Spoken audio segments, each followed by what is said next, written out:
Hello and welcome to my channel. This video is going to talk about slurred staccato. And I'll define it first and then we'll do a little bit of practicing, so I hope that you have your instrument. Hey, if you like these videos, I'm just going to encourage you to make sure that you subscribe, and that way you'll get updates on when I actually put in some videos, and it also will just encourage me, and obviously it helps with the whole YouTube environment. Alright, a string player defines a slur differently than the whole rest of the musical world.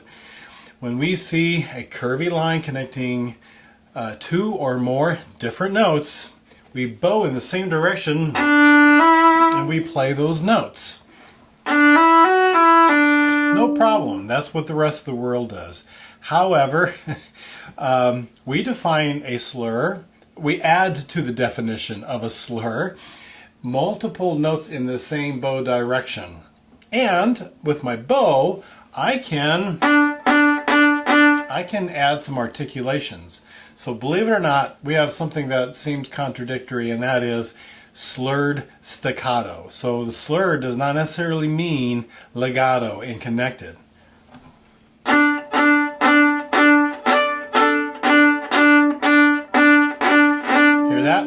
So I'm playing multiple notes in the same bow direction.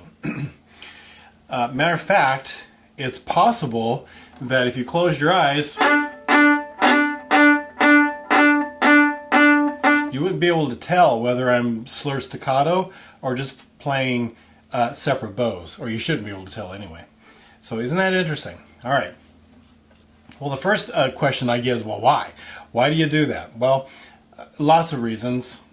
Just to make it real simple though, a lot of times we're just trying to correct our bow, because bow direction, downs and ups are really important, and sometimes the music kind of gets us off a little bit, and it's a good way to get back on track is just to add a little slurred staccato. And other times, you know, it's just asked for by the composer. You will see the curvy line and you'll just see I've got to do 4 in a row. We'll practice that in a minute, but that's what you'll see. Okay. All right, so let's do a little practice. Oh, I wanted to add this. Sorry, I forgot to mention this. With slurred staccato, it is also really important that you add a little collé. All right. Now, if you don't know that term, watch the video on collé. But very quickly, I'm just adding a little bit of weight to my bow, palms out, a little bit of weight, and I'm putting a little edge on the note. That's really important that I do that. If I don't do that, then it just sounds like this. And it's very fuzzy. I don't want it to be fuzzy. Staccato is a very clean kind of sound, okay? So watch the video on collé, but that's what I'm doing, adding a little collé. All right, here we go. Let's do 4s. 3, 4, D major scale. Can we do that? 1, 2, here we go.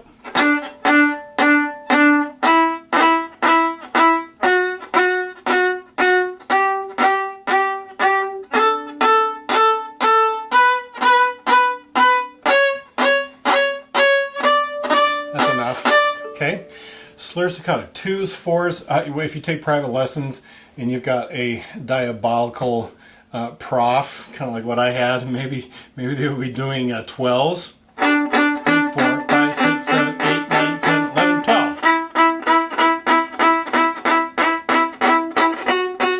12. That's tricky.